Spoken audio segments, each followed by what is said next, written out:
There's no room for nuance when you're dealing with these political battlegrounds, when you're dealing with right versus left, and one side has a clearly established stance that you're supposed to take.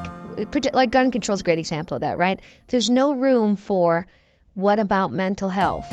What about the fact that so many of these people are on psych medication? Right. Why is that not being discussed? We're running one of the greatest mental health experiments in history when we're doping everybody up and SSRIs. Yeah, and maybe if you give 30 million people SSRIs, maybe like 29.9 million are a lot happier, and then you have a fraction that commits suicide or debt pay. Yeah, you're basically trading the mean for the variance. Right, you have blow-up risk. Yeah, there's no room for nuance, which is why I stay out of politics, largely. Do they drag you in, though? Sometimes they always try. I mean, even this conversation, you get dragged in, sure. But I'm sure there's going to be some people. Here's the thing about politics. Because we have a first-past-the-post system. What that means is that whoever wins 51% of the vote in this country gets a lot of the power, right?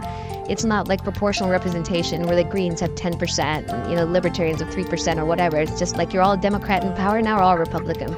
Because of that, to win, you have to pick one of these two sides, right? You have to choose. You can't just basically say I'm going to be, nuanced about it. You can't vote for a third party that's throwing away your vote, right? I have a friend who's trying to fix that. He's starting this thing called a good party, where you kickstart your votes. So you combine all your votes, you hold them in reserve, and then when you have enough to win, then you vote that person in power, right? You don't throw away your vote, but outside of those hacks, we're never going to get a third party elected. So because of that, all of your beliefs have to neatly fit into the Democrat bundle or the Republican bundle. And so when you get into that tribe, if you signal outside of that out of that bundle, you get attacked. Yeah. So it's making you into an unclear thinker. It's making you into a muddled thinker.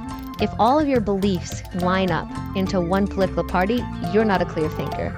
If all your beliefs are the same as your neighbors and your friends, you're not a clear thinker. You're literally your beliefs are socialized. They're taken from other people.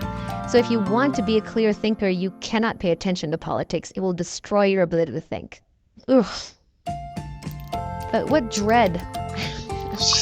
Most of modern life, all our diseases are diseases of abundance, not diseases of scarcity. Right? In old times, I may have starved.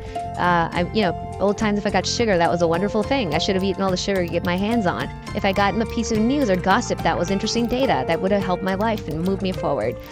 If I'd gotten some brief amount of entertainment, whether through video games or magazines or whatever, that would have been good.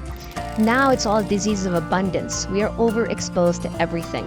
So the way to survive in modern society is to be an ascetic. It is to retreat from society. There's too much society everywhere you go. Society in your phone, society in your pocket, society in your ears. You're being socialized right now by listening to this podcast. We're socializing you. We're programming you. Everyone's trying to program everybody. The only solution is turn it off.